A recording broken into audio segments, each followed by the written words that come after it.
நம்ம இன்றைக்கி பார்க்கக்கூடியது குரு பயிற்சி. வரக்கூடிய ஜூன் 2ஆம் தேதி 2026 அன்று குரு மிதுனத்திலிருந்து கடகத்திற்கு பயிற்சியாக போகிறார்.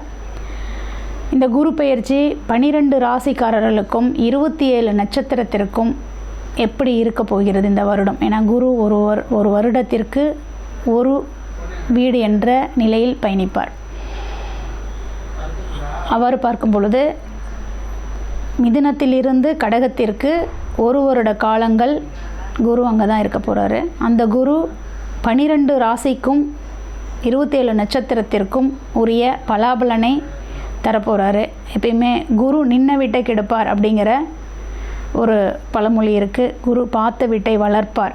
அது எதுவாக இருந்தாலும் சரி, நன்மையாக இருந்தாலும் சரி, தீவையாக இருந்தாலும் சரி, குரு பார்த்த வீட்டை வளர்க்கக்கூடியவர். அதனால் இன்றைக்கி குரு பயிற்சியில் நம்ம 12 ராசிக்கும் உரிய நன்மை தீமையை பற்றியும் கோவில் பரிகாரங்கள் பற்றியும் தான் பார்க்க போகிறோம். குரு பயிற்சி 2026க்கான குரு பயிற்சி தான் நம்ம பார்த்துட்ருக்கோம். துலா ராசிக்கான குரு பயிற்சி இந்த வருஷம் எப்படி இருக்கும்? இந்த வருடம் முழுவதும் இவர்களுக்கு நன்மை தருமா, அல்லது அதன் மூலியமாக ஏதாவது தீமை இருக்கிறதா? நம்மளை எப்படி நம்ம குரு பயிற்சியை பலாபலனை வழிநடத்தி எடுத்துகிட்டு போகலாம்? ஏன்னா எந்த ஒரு கிரகமுமே தீமை மட்டுமே கொடுக்கணும்னு நினைக்கிறதில்ல, நன்மை மட்டுமே செய்யணும்னு நினைக்க போகிறதில்ல. நன்மையும் தீமையும் கலந்து தான் கிரகங்கள் சஞ்சாரம் செய்கின்றது. அது அவரவர்களோட நட்சத்திரங்களை கொண்டு தான் அது நன்மையா தீமையா என்பதை நம்ம அறிஞ்சு கொள்ள முடியும். ஏன்னா கிரகங்கள் எப்பயுமே ஒரே நிலைப்பாட்டில் தான் வளம் வருது. ஆனால் நம்ம என்ன சொல்கிறோன்னா, இந்த கிரகம் எனக்கு இங்கே இருந்ததுனால இது சரியில்லாது, அப்படி இல்லை. நம்ம பிறக்கக்கூடிய காலகட்டத்தில் கிரகங்களின் சஞ்சாரங்களை பொறுத்து தான் நன்மை தீன்மை, இந்த கோச்சார ரீதியாக வருட கிரகங்களான குரு சனி ராகு கேதுகள் நமக்கு நல்லதை தருமா அல்லது தீமையை தருமா? நமக்கு நன்மைனா அதை நம்ம எப்படி எடுத்துக்கலாம், தீமைனா நம்ம எந்த மாதிரி தெய்வங்களை வழிபாடு பண்ணலாம், இதெல்லாம் நம்ம பார்த்திங்கன்னா தெரிஞ்சு அதன் மூலிமா நம்ம பயனடைவதற்கு தான் கிரகங்களோட சஞ்சாரங்களை நம்ம தெரிஞ்சுக்கணும் அப்படிங்கிறது. அந்த வரிசையில் நம்ம துலா ராசி அப்படின்னு பார்த்திங்கன்னா அதில் 3 நட்சத்திரங்கள் பயணிக்குது. சித்திரை 3-4 பாதம், முழு நட்சத்திரம்னு சொல்லக்கூடிய சுவாதி நட்சத்திரம், அருமையான நட்சத்திரம் அங்கே தான் இருக்குது. அதே போல் பார்த்திங்கன்னா விசாகத்தோட 3 பாதங்களும் அங்கே தான் இருக்குது. அப்போ செவ்வாய், ராகு, குரு 3 பேரும் இந்த வீட்டில் சுகமாக இருக்கக்கூடிய இடம் தான் இந்த வீடு. ஏன்னா காலபுருஷனோட 7ஆம் இடம் கலஸ்திர வீடு. அப்போ இந்த துளாராசிக்காரர்களுக்கு எப்படி இருக்கும் இந்த வருஷம் குருவோட தாக்கம் அப்படிங்கிறத நம்ம பார்ப்போம். எப்பயுமே துளாராசியில் பிறந்தவர்களுக்கு இந்த குரு பார்த்திங்கன்னா 3ஆம் 6ஆம் இடமாக வரும். உபஜயஸ்தானத்தில் 3, 6 இது அவ்வளோ சிறப்பு இல்லை. துளாராசிக்காரர்களுக்கு குரு எப்பயுமே நல்லதை செய்ய மாட்டார் அப்படி இப்படின்னு சொல்லி நம்ம அப்படி தான் சொல்லுவாங்க. ஜோதிடத்தில் பார்த்திங்கன்னா குரு எப்பயுமே எந்த கிரகத்தையுமே நல்லவங்கன்னு சொன்னதில்லை, எந்த கிரகத்தையுமே கெட்டவங்கன்னு சொன்னதில்லை. ஆனால் துளாராசிக்கு இயல்பாகவே குரு நல்லவர் அல்ல அப்படின்னு சொல்லுவாங்க. ஆனால் இன்று நம்ம இந்த குரு பயிற்சியில் கடகத்தில் அமரக்கூடிய இந்த குரு துளாராசிக்காரர்களுக்கு நல்லது செய்வாரா கெட்டது செய்வாரா அப்படிங்கிற ஒரு இதை பார்ப்போம். 3, 6 கூடையவனாகிய குரு துளாராசிக்காரர்களுக்கு 10ல் போய் குரு அமர்றான். 10ல் ஒரு பாவியாவது இருக்கணும்னு பழமொழியே உண்டுங்க. 10ல் பாவியாவது இருக்கணும்னா ராகுவோ கேதுவோ செவ்வாயோ இந்த மாதிரி கிரகங்கள் யாராவது ஒருத்தராவது இருந்தால் அது நன்மையை கொடுக்கும் அப்படின்னு சொல்லுவாங்க. ஆனால் குரு 10ல் வரும் பொழுது பதவி பறிபோகும் அப்படின்னு சொல்லியும் ஒரு பழமொழி உண்டு. ஏன்னா குரு பார்த்திங்கன்னா நின்று இடத்துக்கு எடுத்துருவார்.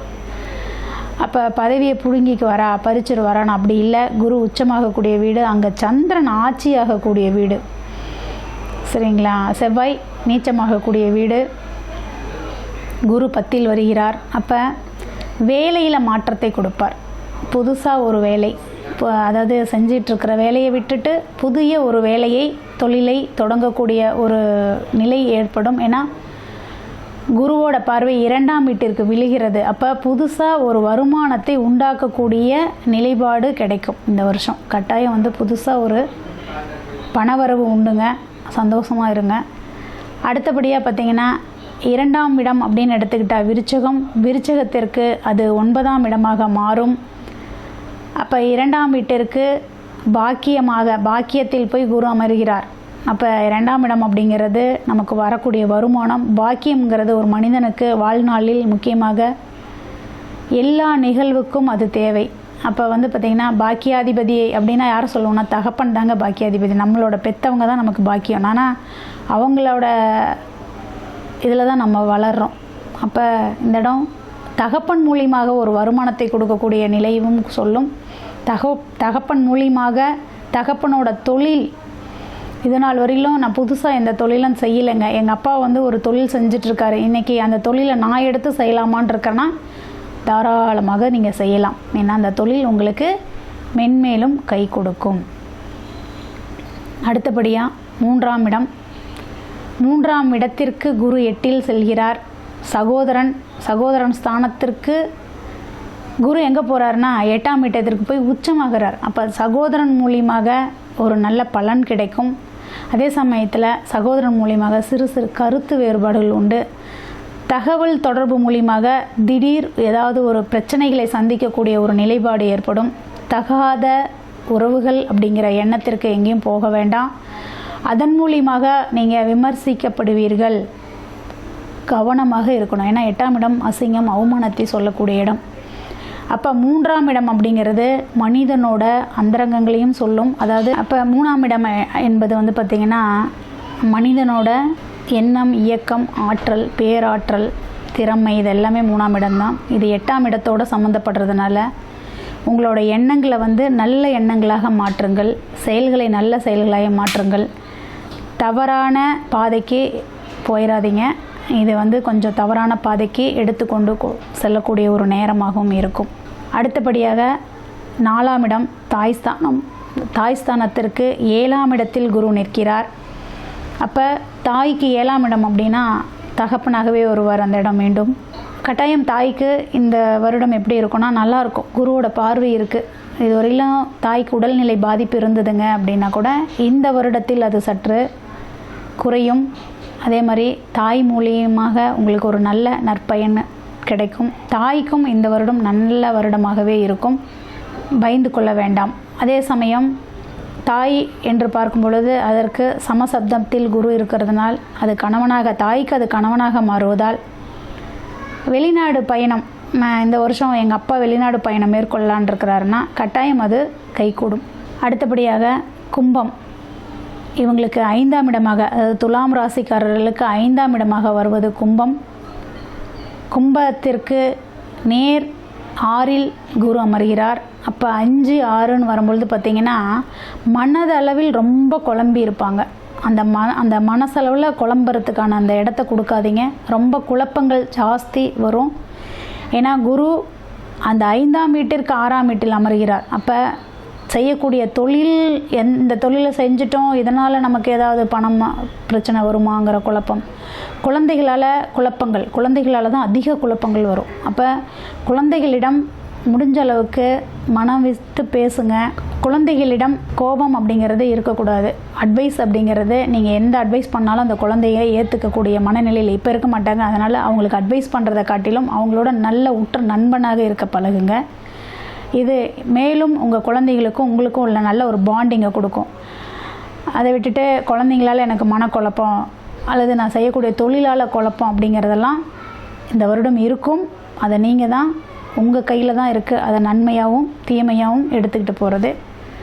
அடுத்தபடியாக பார்த்திங்கன்னா 6ஆம் இடம், அதாவது உங்கள் ராசிக்கு 6ஆம் இடமே மீனம் வீடாக வரும். மீனத்திற்கு 5ஆம் இடத்தில் பயணிக்கிறார் குரு.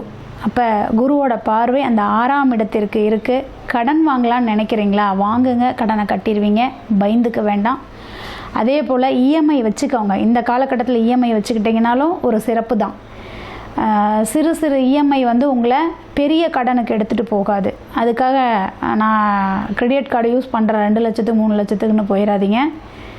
ஒரு சிறு வீட்டிற்கு வாங்கக்கூடிய உபயோகப்படுத்தக்கூடிய பொருள்கள் வாங்குவதன் மூலியமாக சின்ன கடன் ஒரு 1000, 500 அந்த மாதிரி ஒரு இஎம்ஐ வச்சுக்கிட்டிங்கன்னா உங்களுக்கு உடல் உபாதைகளை கொடுக்காது. அதனால் அதன் மாதிரி பயன்படுத்துங்க. ஏன்னா காலபுருஷனுக்கு 12ஆம் இடமே துலா ராசிக்காரர்களுக்கு 6ஆம் இடமாக மாறும்.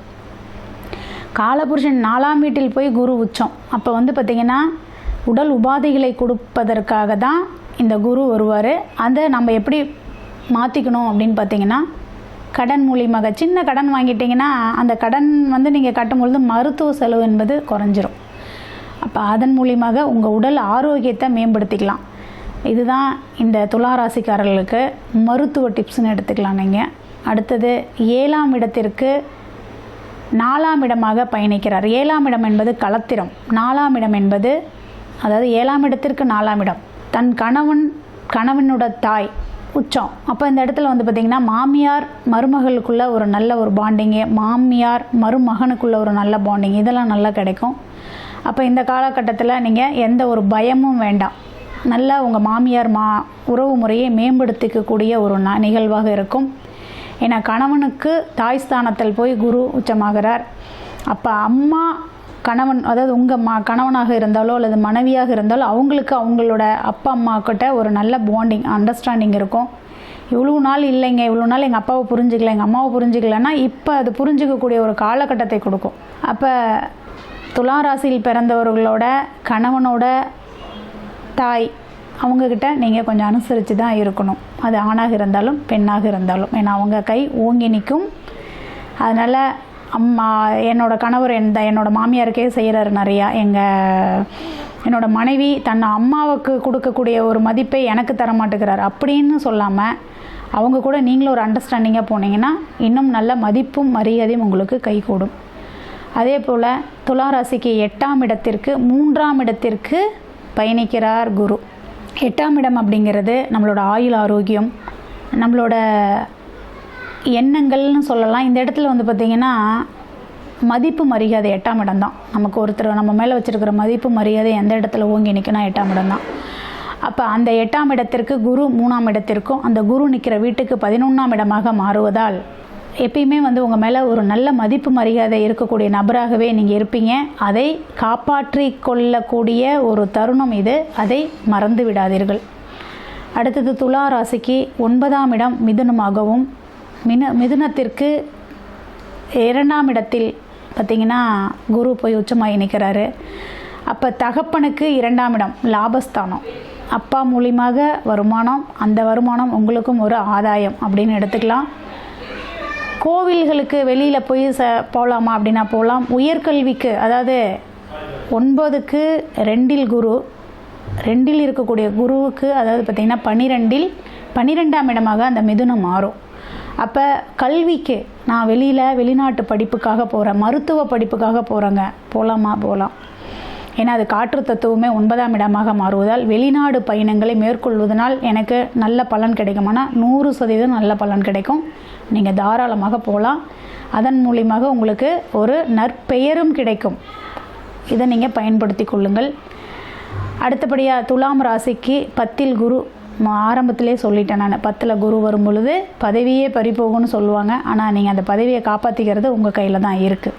அடுத்தபடியாக துலாம் ராசிக்கு 11க்கு 12ஆம் இடத்தில் குரு. அப்போ மூத்த சகோதரன் மூத்த சகோதரிக்கு 12இல் குரு. இன்றைக்கு வரலும் அக்காவுக்கு கல்யாணம் இல்லைங்க, கல்யாணம் நடக்கும். ஏன்னா சுபவிரயம், குரு சுபகிரகம்ங்க. எப்பயுமே குரு பார்த்திங்கன்னா சுபக்கோள்.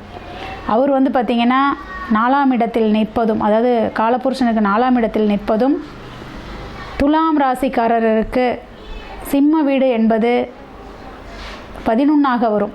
அப்போ 11ஆம் இடம்ங்கிறது மூத்த சகோதர சகோதரிகளையும் சித்தப்பா பெரியப்பாவை குறிக்கக்கூடிய இடமாகவும் வரும். அவர்களுக்கு 12 அப்படிங்கும்போது வயதானவர்கள் இருந்தால் அவர்களுக்கு மெடிக்கல் செலவும், அதாவது சித்தப்பா பெரியப்பா இந்த மாதிரி இருந்தால் கட்டாயம் மெடிக்கல் செலவு இருக்கும்.